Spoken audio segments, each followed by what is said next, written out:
Mic test, mic test. Ayan, si Noah. Okay, si Noah yan. Okay. Si Mama, may sakit. Si Noah, okay, okay. Sabihin mo, Noah, okay ka, okay? Okay? Ha? Noah, sabihin mo, okay ka. Okay ka? Ha? Oo? Okay? Okay, si Noah po. Si Mama hindi. Tinatawanan ako ni Noah. May sakit daw si Mama. Oo, may sakit si Mama. Si Noah hindi. Okay, okay lang. No?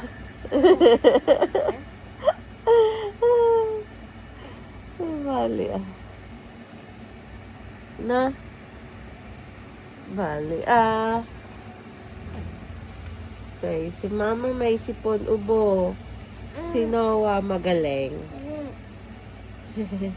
Hello guys. It's me and Noah. Magbablog na kami.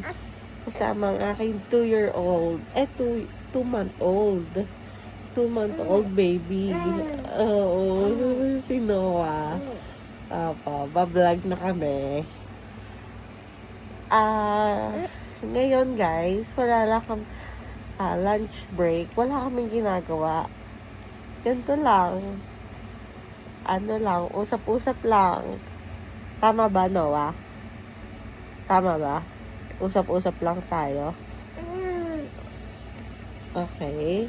Tapos, ikwento mo yung mga ginagawa natin pag lunch break.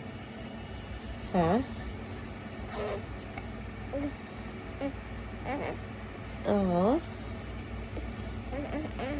Okay.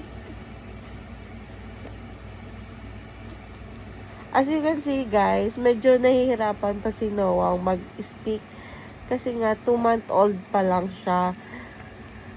Pero gusto niyang makipag-usap talaga sa inyo. Hindi lang niya alam kung ano yung gagamitin niyang language. Kung Chinese ba, Spanish, Latin. Diba, Noah? Kaya din po niyang mag-Korean saka Japanese. Kaya mo, diba? Kaya mo? Kaya mo? Pakita mo, Noah, kung paano ka magsalita ng ng Nihongo. Pakita mo, pakita mo. Ha? Ayan. Tinatry po niya. Medyo kinakabahan lang kasi si Noah. Hindi siya makapag-speak ngayon. Next video, papakita namin na magaling siya mag-Japanese, Korean, English, na, di ba, Noah? Oo. Okay, yun lang, guys. Bye-bye. Noah, say bye-bye. Bye-bye. Bye-bye. Bye-bye.